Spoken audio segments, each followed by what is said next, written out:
Maaf sebelumnya, bukan mau menggurui. Sebenarnya saya rasa gak enak karena kok di hadapan saya biasanya anak-anak itu kok guru-guru saya, ibu-ibu saya, bapak-bapak saya. Jadi ada rasa canggung. Tapi sekali lagi saya minta maaf, bukan saya mau menggurui, tapi kok dilalah dari kelima guru BK ini kok namanya yang tarik itu kok saya gitu. Harapannya pas dapat undangan kemarin tuh mulai gitu yang dapat, yang panggil, karena rasa tidak penak ketika berdiri di sini berhadapan dengan orang-orang hebat. Menurut saya orang-orang yang memberikan motivasi untuk saya untuk bisa berkarya di SMA 1 Pagerangan. Baik, beberapa minggu yang lalu saya mengikuti kegiatan pelatihan fasilitator daerah di Pringsewu dengan tema mengimplementasi 7 jurus BK hebat. Tetapi meskipun di sini ranahnya tentang BK, tapi ini keseluruhan mencakup tentang kita sebagai pendidik, bahwasanya kita perlu memiliki 7 jurus ini yang kita terapkan di siswa-siswa kita. Saya yakin dan saya memahami Bapak Ibu, kita semua sudah menerapkan 7 jurus ini. Tetapi mungkin kita kurang memahami atau lupa ini sebenarnya masuk dalam jurus-jurus apa. Sebenarnya ini sudah kita terapkan dalam kegiatan pembelajaran kita. Tetapi kan pada saat itu belum ada, oh ini pengelompokan ini jurus ke sini, ini pengelompokan jurus ke sini. Nah, di 2 minggu yang lalu kami membahas ini. Sebenarnya kalau dibahas dalam hitungan jam rasanya nggak cukup ya Bu, karena ketika saya melakukan pelatihan itu ada seminggu di Pringsewu membedah terkait 7 jurus ini yang difasilitasi oleh dosen-dosen di UNPRI, dosen-dosen BK di UNPRI. Saya akan mencoba memaparkan sesuai dengan apa yang mereka berikan ke saya. Semoga apa yang saya sampaikan tidak keliru. Kalaulah keliru, saya mohon maaf dan minta tolong dibenari ketika saya keliru dalam berucap. Kegiatan ini merupakan sebuah program yang digagas oleh Kemendikbuddasmen yang intinya, yang tujuannya memperkuat guru-guru BK dan guru-guru mata pelajaran lain di sekolah kita. Karena ya ketika kita berpikir guru itu guru matematika, dia hanya mengajari tentang perhitungan. Guru itu guru geografi, beliau hanya mempelajari tentang peta dan sebagainya. Tetapi pada dasarnya kita harus memiliki kompetensi 7 jurus ini yang kita harus terapkan di siswa-siswa kita di kegiatan mata pelajaran kita.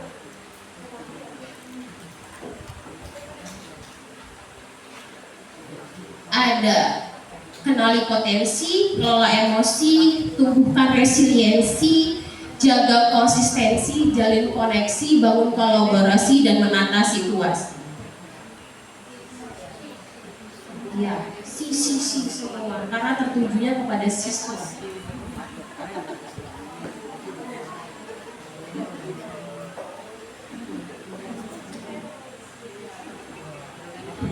Oke, biasanya sebelum kita masuk ke pembelajaran, terkadang kita melakukan berbagai asesmen ya Pak, untuk mengelompokkan siswa-siswa kita masuknya ke dalam gaya belajar apa yang dibutuhkan, bagaimana moodnya.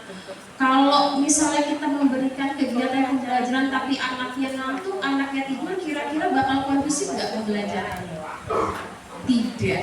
Terus kalau misalnya kita memberikan pembelajaran tetapi gaya belajar kita tidak sesuai dengan gaya belajar anak, kira-kira anak bakal enggak? Nah, itulah peran kita sebagai pendidik. Kita perlu tahu potensi dari anak-anak kita. Salah satunya dari asesmen yang kita lakukan ke anak. dari anekdot, atau misalnya kalau kami memberikan link kepada anak-anak diminta untuk mengisi gaya belajar apa sih yang mereka miliki. Gaya belajar kan ada 3 ya Pak, Bu. Ada kinestetik, ada visual, dan ada audio. Kira-kira nek anak itu gaya belajarnya visual, terus kita berikan gaya belajar kinestetik ceramah, kira-kira anaknya dong enggak? Enggak. Nek misal anak itu gaya belajarnya audio, tapi kita berikan kinestetik juga sama, enggak dong. Jadi perlu yang namanya kegiatan pembelajaran berdiferensiasi. Saya dapat makna ini ketika Bapak Jenudin mengikuti pelatihan guru penggerak. Oh, saya jadi dong, oh perlu yang namanya ada pembelajaran berdiferensiasi. Kita perlu memetakan anak sesuai dengan kebutuhan mereka sehingga potensi mereka bisa berkembang secara maksimal. Dan itu tujuan kita sebagai guru, saya khususnya memberikan pembelajaran yang bermakna untuk mereka sehingga perkembangan mereka mampu kita bantu secara optimal dan mereka tumbuh bisa menyesuaikan diri di lingkungan mereka tempat belajar. Salah satunya tersebut itu. Nanti link ini nanti saya akan kirimkan. Saya kemarin dapat beberapa link tes intelijensi, gaya belajar, potensi bakat minat. Nanti akan saya bantu share di grup biar nanti Bapak Ibu ketika kegiatan pembelajaran bisa mudah-mudahan bisa membantu link tersebut untuk mengelompokkan gaya belajar anak atau mengelompokkan anak-anak sesuai dengan gaya belajarnya atau tingkat intelijensi mereka. Intelijensi yang di sini dimaksud bukan kayak intelijensi dia cerdas, jenius, terus di bawah rata-rata. Saya termasuk orang yang ketika dites intelijensi, saya termasuk orang yang di bawah rata-rata Pak, hasil tesnya. Sedikit agak sakit ketika dilihat dari hasil tes tersebut dan dibacakan oleh dosen saya dengan beliau mengatakan memvonis saya, kamu gak akan bisa lulus S1 karena intelijensi saya ternyata di bawah Pak, di bawah rata-rata. Oh bodoh banget berarti saya itu. Tetapi ketika saya mengikuti beberapa kegiatan yang berkaitan dengan tes intelijensi, ternyata intelijensi itu setiap anak tidak bisa diukur dari dia cerdas jenius, dia super jenius, dia di bawah rata-rata, tidak. Karena setiap kita memiliki kecerdasan kita yang berbeda-beda, yang itu disebut dengan tingkat kecerdasan intelijensi majemuk. Karena kita terkadang ada yang cakap dalam pemikiran, ada yang cakap dalam bermusik, ada yang cakap dalam berbahasa dan sebagainya, dan kita memiliki kecerdasan yang berbeda-beda dan itu dimiliki oleh anak didik kita. Dan harapannya dari materi yang pertama,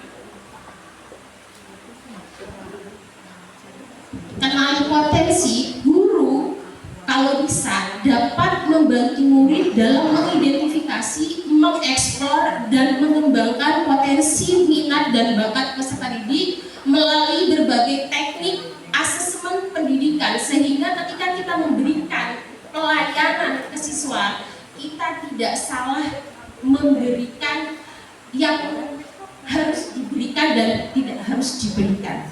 Begitu.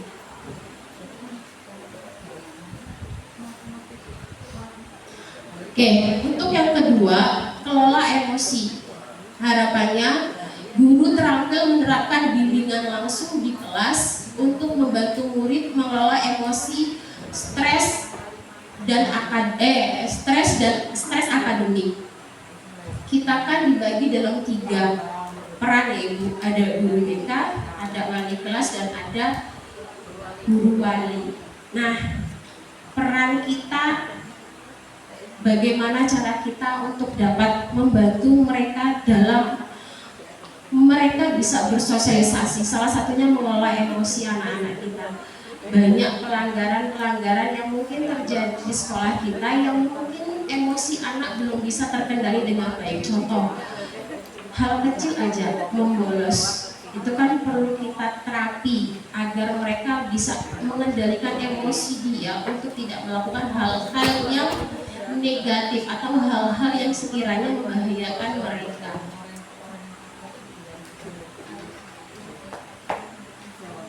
Tak paparin dalam sebuah cerita, kira-kira menjengkelkan atau tidak, dan itu berkaitan dengan suasana hati.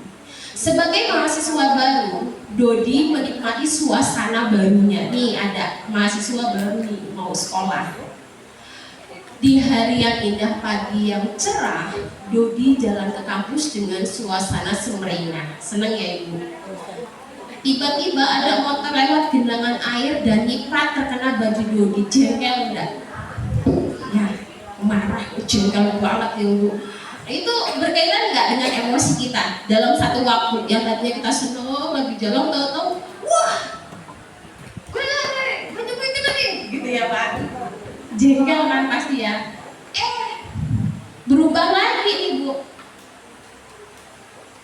Tidak begitu lama ada bunyi WA dari Mama Yuli nih, yang bunyinya gini, nak, Mama sudah transfer uang saku bulan ini ya ke rekening kamu. Kira-kira langsung berubah lagi nggak moodnya? Iya, lagi seneng ya bu. Jadi dalam satu waktu mood kita bisa naik turun. Sama enggak dengan anak didik kita? Iya. Di pelajaran saya pun ketika saya menerangkan, terkadang ada yang saya masuk, assalamualaikum, waalaikumsalam ibu, gitu. Ketika belajar terus mood mereka jadi lagi. Terus mereka tahu tuh konsen dengan yang lain, itu mungkin bisa pernah kita rasakan. Nah, sering ya bu. Terus emak beduduk. Ketika tiba di kelas dapat kabar kalau dosen berhalangan hadir, wah ya senang banget. Apalagi kalau jam kos ya bu, anak-anak pasti senang banget. Seketika Dodi melipir ke kantin Pak Ridwan. Saking senangnya Dodi lari ke selanjung, jatuh, jengkel lagi tau Pak Bu. Setiba di kantin, ketika hendak memesan makanan, nganternya wow banget, wah tambah jengkel. Wah, ini sudah baju basah, ingin ngantri lama, pun sudah lama. Tapi Dodi ketemu dengan Dini, itu pacar barunya, cengannya, senang dah Bu, tapi bajunya basah diciprat-ciprat. Tapi suasananya senang. Tapi dengan gaya heroiknya nih Dodi, udah Dini, minggir, aku aja yang bayarin makanannya. Tapi ketika ngerogoh kantong, kosong duitnya. Jengkel lagi gak kira-kira Dodi? Iya, jengkel lagi. Nah itulah suasana hati anak-anak kita. Bahkan kita pun mungkin seperti itu. Kadang yang saya sering rasakan ya bu, lagi mau berangkat sekolah udah dandan cantik, pakai sepatu, udah nyetil naik motor, nggak taunya motor gitu bu. Habis bensinnya bu, jengkel banget bu. Terus dengan santainya jalan ya, dorong motornya. Kira-kira uang kan udah bu, habis bu. Dengan imajinasi, wah nanti saya mau belajar dengan anak metodenya begini, jadi buyar bu, metode yang sudah dirancang di rumah itu tadi. Nah sama halnya, berarti kita juga perlu mengendalikan emosi, kita perlu mengendalikan diri kita, sehingga kita bisa mengendalikan anak-anak kita. Sebenarnya bu, lapisan kepala kita itu ada tiga lapisan dalam kepala kita. Ada neokrotek, ada limbik, dan ada reptil. Di mana ketika kita jengkel, itu bukan lagi neokrotik atau limbik yang menguasai, tetapi lebih ke reptil. Misal masih dikuasai oleh neokrotik, itu masih berperan logika kita. Misalnya motornya mogok, ya udahlah, jalan gitu ya bu. Misalnya limbik yang sudah berperan, ada perasaan sedih, kecewa. Tetapi dua hal tersebut hilang, maka dikuasai oleh reptil yang tadi marah-marah. Dan itu mungkin pernah kita lakukan ke anak. Ketika anak nggak masuk kelas, tahu-tahu jedul, ini kemana? Gitu ya bu. sebenarnya mungkin ada hal lain nggak sih yang melatar belakangi kenapa anak tersebut bisa terlambat? Dan ketika kita marah-marah tersebut, dua hal penting dalam kepala kita itu menghilang. Kondisi tubuh kita dikuasai oleh yang tadi reptil. Yang ada di sini pemicunya emosi marah atau menghilang dalam situasi tersebut. Lebih baik pergi. Apakah ketika kita pergi kita bisa menyelesaikan masalah? Tidak. Maka itu yang harus kita tekankan ke anak.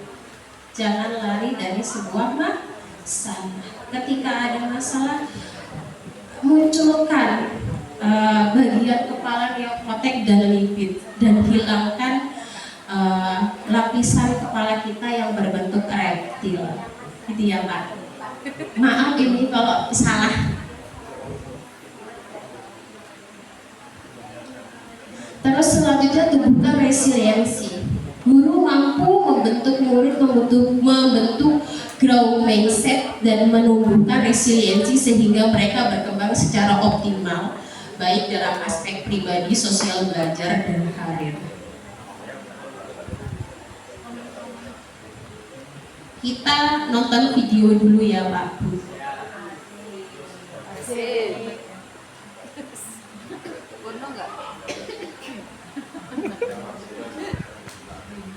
Ini nggak masuk bluetoothnya, gimana caranya?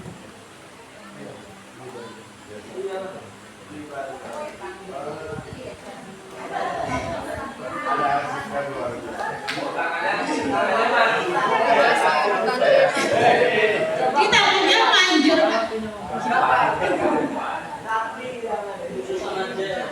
Sister ya. Nek awal bulan gini, yang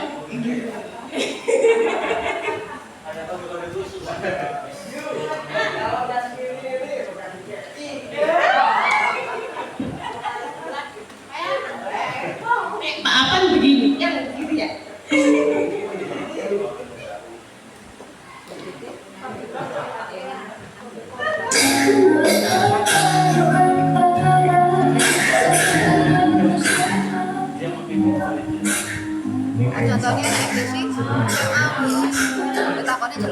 Ini berita terbaru yang saya ambil dari Facebook karena saya mak Facebook, jadi saya update di Facebook.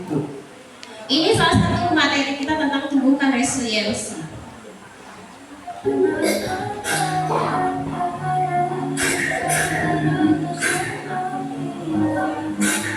Ini kayak bisa sederhana tunang.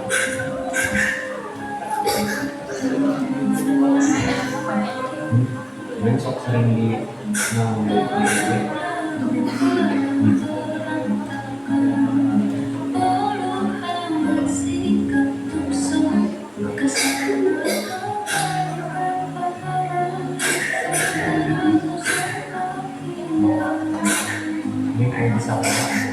Jadi Lastri ini seorang anak yang mengambil rongsokan, terus dia dibully sama teman-temannya.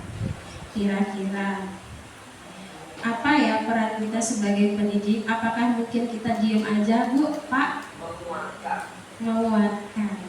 Berarti kita tidak hanya berdiam diri ya Pak, melihat hal tersebut jawab. Ya, kita harus menguatkan. Nah, inilah yang kita tumbuhkan resiliensi. Kemampuan seseorang untuk bangkit, ya kita harus menguatkan dia untuk dia tidak merasa dikucilkan. Dia bisa survive dengan diri dia meskipun dia mengambil rongsokan, tapi kita meminta dia untuk bangga ya Pak. Mungkin kita nggak pernah ada di posisi anak itu. Pedi pernah ada di posisi anak itu? Tidak. Pak Andre pernah? Pak Indra pernah. Berarti kita sama-sama, mungkin Pak Indra sama Pak Andre bisa merasakan apa yang dirasakan anak itu. Pak Edi tidak pernah. Apakah Pak Edi tidak bisa memberikan empati ke anak ini? Ibu bisa. Nah, itu yang harus ditumbuhkan dari diri kita. Kita perlu yang adanya empati. Sama halnya dengan tadi cerita anak tadi, ketika ada anak terlambat masuk kelas kita, saya mohon reptilnya jangan dimunculkan, karena kita perlu membuka rasa empati, yaitu libik kita, perasaan kita yang harus kita perhatikan. mungkin anak itu berbohong, tetapi itulah cerita kecil yang kita dapat dari anak itu. Kita nggak pernah tahu cerita lebih dalamnya seperti apa. Mungkin anak itu bisa berkata senyum dengan nada senyum, sumringah, tapi kita nggak pernah tahu isi hatinya. Nah, sama dengan anak ini tadi. Mungkin anak ini diojok-ojok sama temannya, ya mungkin dia biasa saja mungkin, tetapi ketika sampai rumah dia menangis karena dia menyadari diri bahwasanya oke, aku bukan siapa-siapa, aku hanya seperti yang tidak memiliki masa depan. No, mereka anak-anak yang tangguh, anak-anak yang mungkin sukses dengan cara mereka, dan kita harus bisa mendukung, membantu potensi mereka agar mereka bisa berkembang.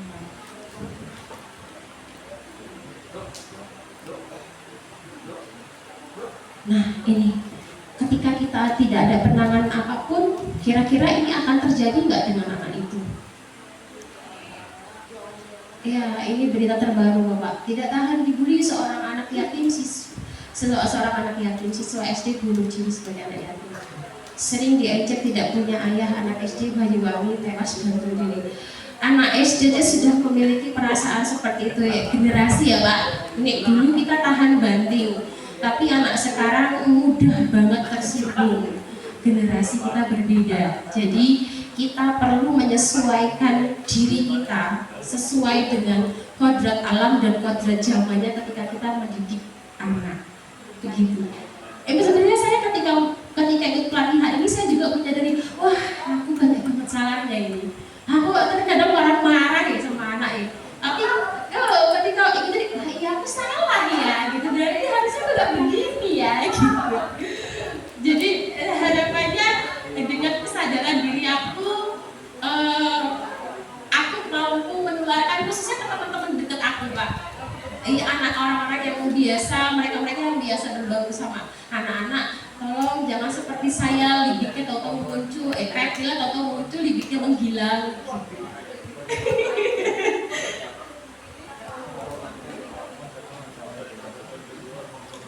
Yang berikutnya, jaga konsistensi.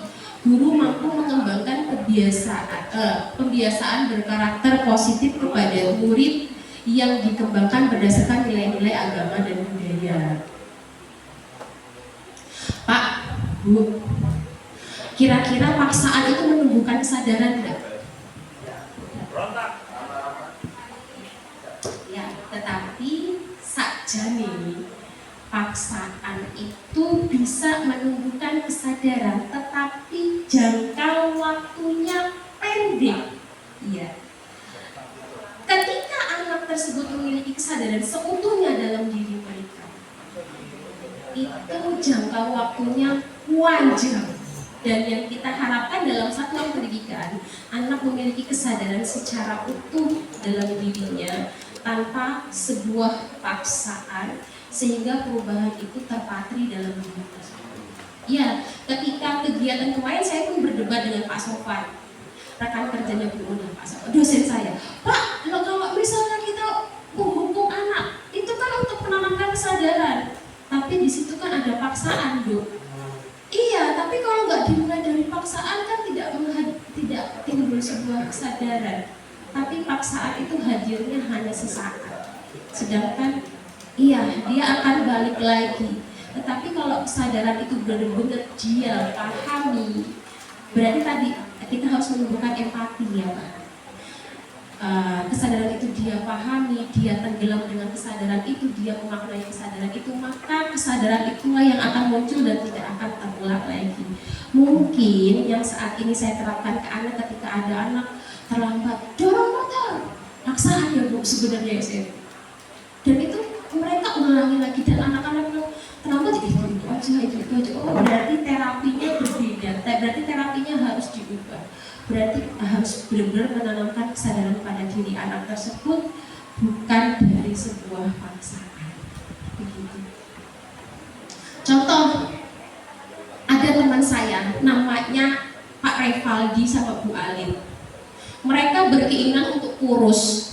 Jadi yang satu ya Pak Revaldi berkeinginan untuk kurus. Dia makan sayur-sayuran. Apa bukan vegetarian ya? vegetarian. Sedangkan Ali berusaha untuk kurus dengan jalan terus. Tetapi untuk Pak Ripaldi alhamdulillah bertahan hanya 3 hari karena ada paksaan dari si istri, kamu harus kurus mas. Jadi disediakanlah bekal tersebut dan alhamdulillah hanya bertahan 3 hari. Kenapa seperti itu? Karena tidak ada kesadaran dalam diri dia untuk dia bisa merubah pola hidupnya. Ali dia berusaha untuk jalan, ya, tapi sekarang jalannya mandek. Lebih sekarang berlari lagi lari tiap sore, tapi larinya alhamdulillah mandek. Terus berlari lagi makan vegetarian, tapi hanya bertahan beberapa hari. Kenapa hal tersebut bisa terjadi? Karena paksaan, aku harus kurus, tapi tidak dia lakukan secara berkesinambungan. Nah, harapannya kita bisa memberikan terapi ke anak sehingga ada proses yang berkesinambungan di anak untuk menanamkan sebuah kesadaran.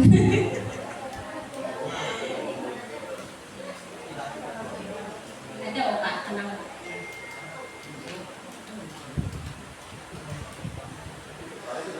Ada sebuah kalimat orang tidak menentukan masa depan. Orang tidak menentukan masa depan.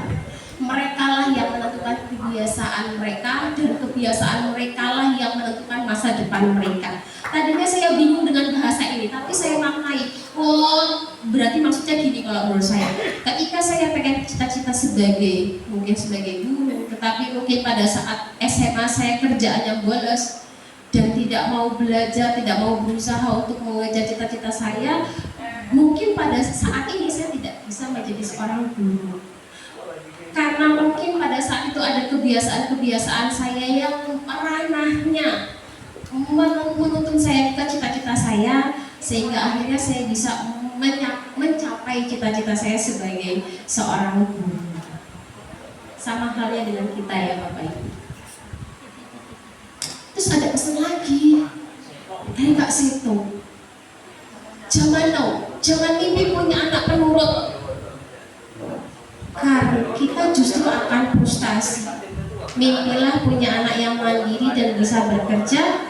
Sama, nek anak kita penurut, siswa kita jadi murut, kamu duduk, kamu jalan, kamu berlari. Apakah dia memiliki apakah dia bisa menentukan masa depan dia berdasarkan kemampuan diri dia sendiri?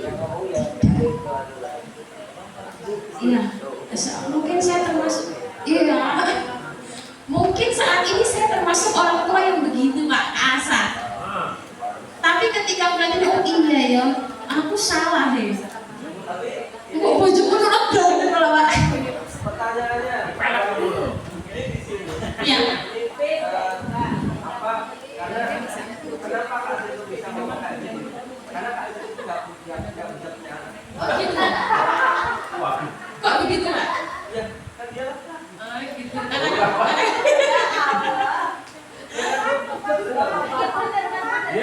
Makanya dia bisa ngomong seperti itu. Nek perempuan beda ya. Perempuan. Coba nek aku yang ngomong nurut nggak bisa. Mungkin kalau Kak Siti bisa. Nanti harusnya diganti ya. Kak Siti. Ini kurang pas.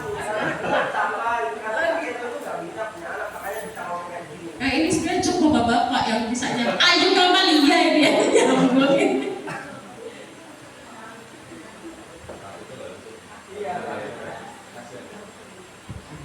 Oke, jalin koneksi. Guru mampu menjalani koneksi, melakukan komunikasi empati, dan berupaya memberikan dukungan kepada siswa.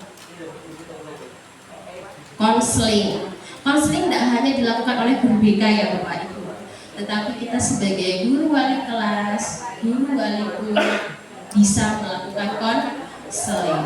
Ketika konseling, kalau bisa gunakan metode Solar, di mana kita harus bisa bertatap langsung dengan anak, face to face ya Bu, face to face, ya. Tidak saling membelakangi, tidak saling memojoki, tetapi kita bisa saling merasakan apa yang dia rasakan. Pada dasarnya gini, ibarat sebuah anak didik kita, peserta didik kita itu ibarat sebuah gunung es di tengah laut. Kita hanya tahu atasnya aja. Kita tidak pernah tahu bawahnya itu seperti apa. Apanya, Pak? Sama ada air bawahnya sama buaya. Kayak ada sesuatu yang sedang diomongkan gitu ya. Jadi itu negatif gitu ya. Oh gitu, nek gunung pasti ibu-ibu. Tapi anak laki-laki juga punya gunung loh, Pak. Wah. Gunung apa?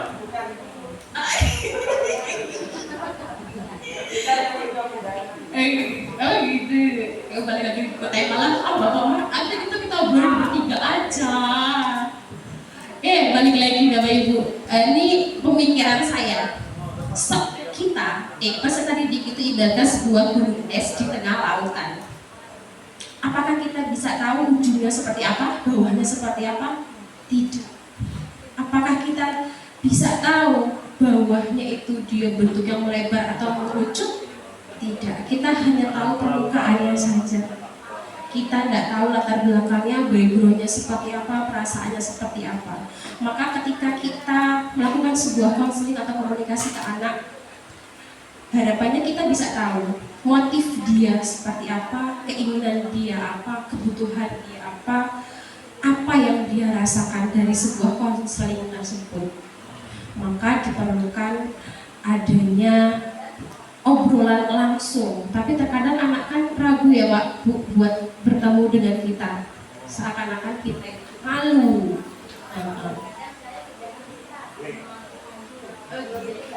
Nggak mau cerita lagi. Nah itu tadi perlu ada kolaborasi dari materinya Bu Iin. Ya, maka diperlukan adanya kolaborasi. Terus ada juga metode ini biar kita sama-sama bisa membantu siswa kita untuk menuntaskan masalah-masalah dia. Anak-anak ini datang ke sekolah kita bukan mereka suci bagaikan sebuah kertas putih polos, tidak. Mungkin kertas putih polos aja ketika ada coretan pensil terus kita hapus nggak bisa hilang kan ya Pak bekasnya. Nah sama dengan anak-anak kita, mereka memiliki masalah dan latar belakang mereka yang masing-masing yang mereka bawa berbeda. Tapi anak-anak ini memiliki keunikan mereka masing-masing sendiri-sendiri yang tidak bisa kita samakan dengan satu dan yang lain dan tidak bisa kita jauhkan juga atau kita isolir juga tidak. Nah keunikan-keunikan inilah yang harus kita kembangkan.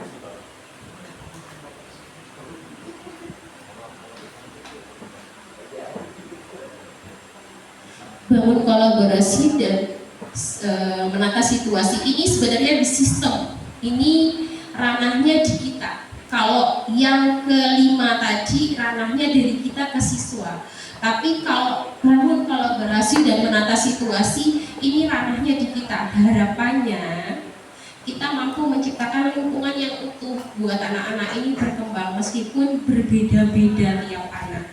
Meskipun cara pandang mereka berbeda, latar belakang mereka berbeda, keadaan mereka berbeda, tetapi paling tidak kita bisa menciptakan keadaan yang baik untuk mereka.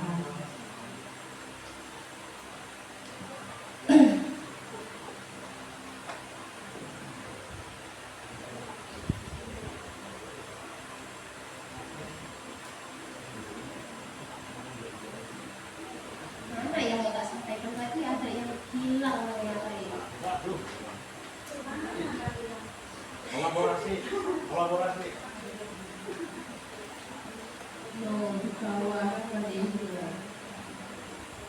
Aduh, Del, aduh. Iya Pak. Yang putih. Oh iya. Ini prestasi. Waduh. Ada di. Waduh, gila. Apa masa tadi Del?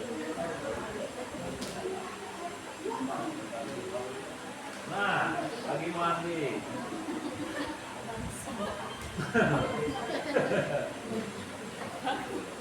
Nggak, sebenarnya kita dalam melakukan sebuah pendampingan itu ada tiga perbedaan.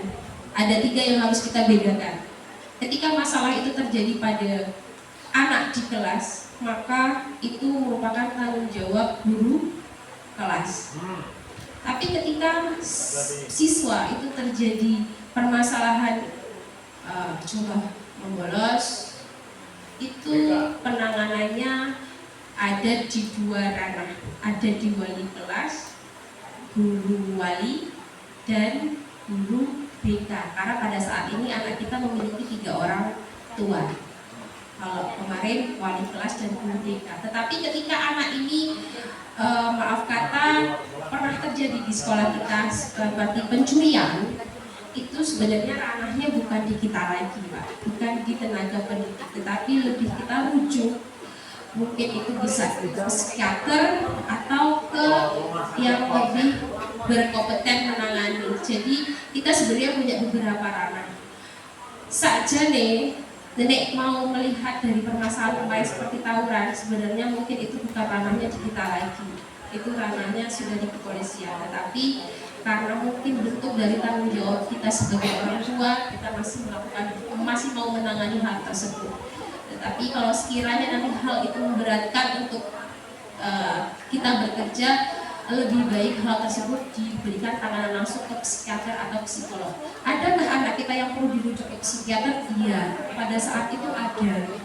Tetapi balik lagi kita masih memiliki rasa hati ketika kita harus ngomong sama orang tuanya, Bapak Ibu tolong anaknya dibawa ke psikiater, rasanya nggak nyampe ya Bu Pak. Kok rasanya kok sakit banget. Maka sejauh ini masih kita bina, mudah-mudahan anak kita bisa baik dari hasil penanganan.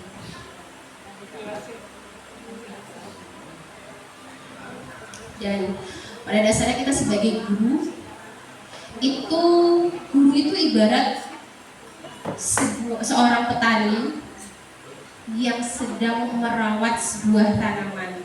Guru itu ibarat seorang petani yang sedang merawat sebuah tanaman. Tanamannya itu siapa? Ya, kita petaninya. Kalau kita salah memberikan pupuk, kira-kira tanamannya mati enggak? Mati rusak lonjak. Apalagi nih anggrek ya Bu, salah perawatan ya nggak bakal jadi. Nih kita tidak membiarkan, kita membiarkan hama-hama menggerogoti tanaman tersebut, kira-kira tanamannya akan mati enggak? Iya. Nah, kita sebagai guru, sebagai pendidik, harapannya kita bisa memberikan lingkungan yang sehat ke anak, air, pupuk, dan melindungi mereka dari gangguan-gangguan hama tersebut. Dan pastinya ketika kita memberikan pupuk, air, tanaman, dan melindungi mereka itu sesuaikan dengan keadaan saat ini, sesuai dengan perkembangan zaman yang ada. Dan kita tidak bisa menyamakan zaman kita dulu, nek pulang sekolah terlambat kan di sebelah ya Pak, pulang gitu. Sebelah itu, oh iya aku salah ngomong, ada jemuran Bapak di sebelah. Sekarang apakah bisa nggak di sebelah? Wah, lebih jeblek lagi ya Pak. Berarti kita harus bisa memposisikan anak itu sesuai dengan perkembangan zaman.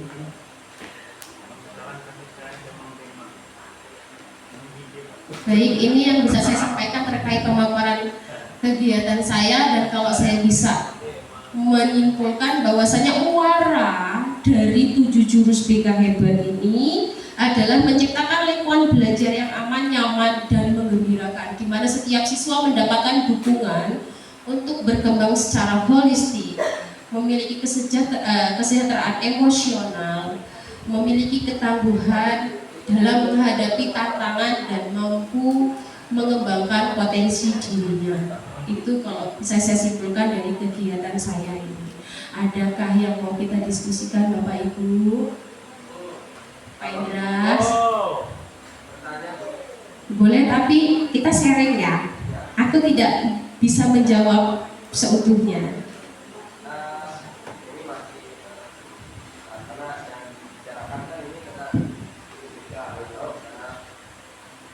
Tidak ada guru BK.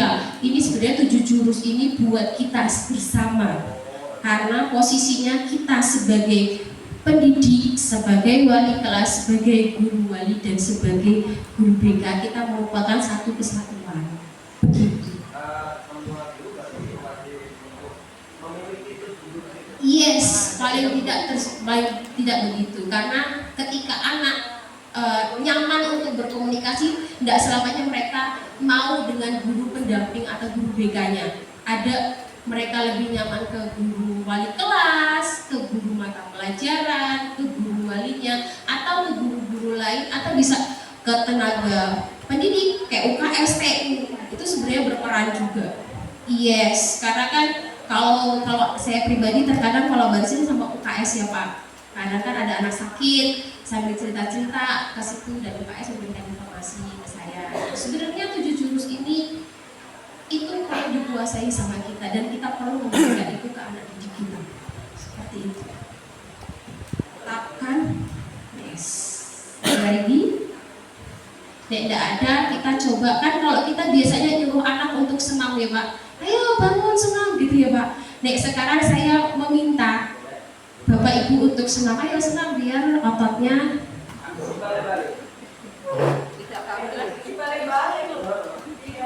ini ada lagu 7 jurus BK hebat yang diciptakan oleh Fasnas kami. Ya bisa Bapak Ibu berdiri semua, kita akan gerakan otot-otot tubuh kita sambil nyanyi. Tumbuh di lingkungan sehat. Bisa dikuatin. Kita ulang.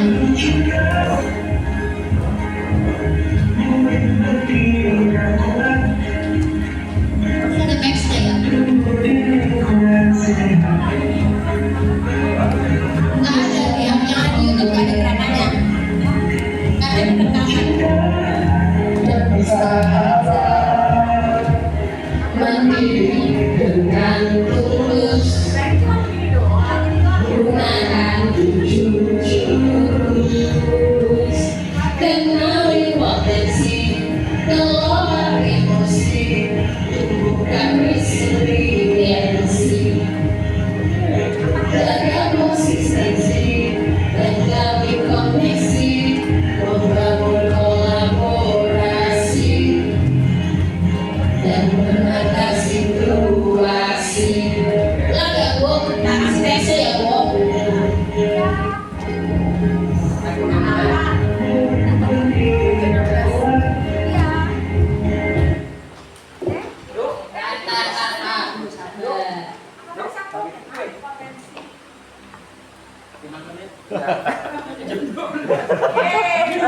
Aduh, kita samakan sih ya. Oh itu yang Salah. wow, James. Yes, James.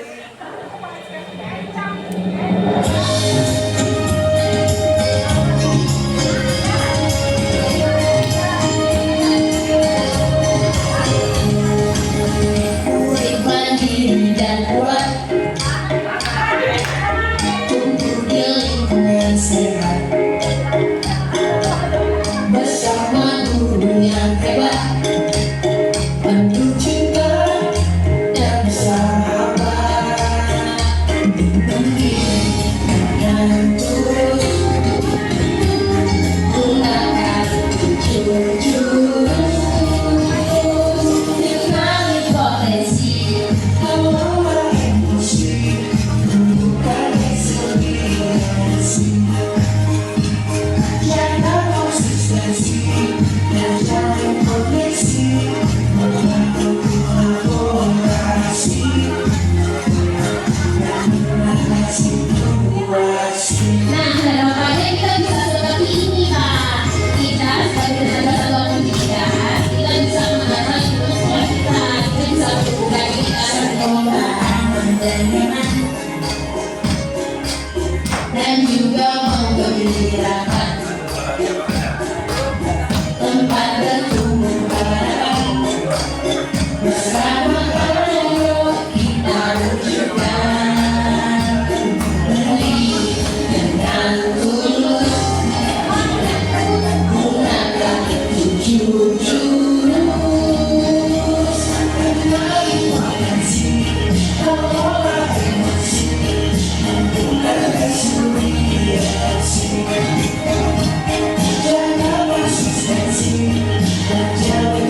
dan menatap situasi. Oke, terima kasih Bapak Ibu Guru.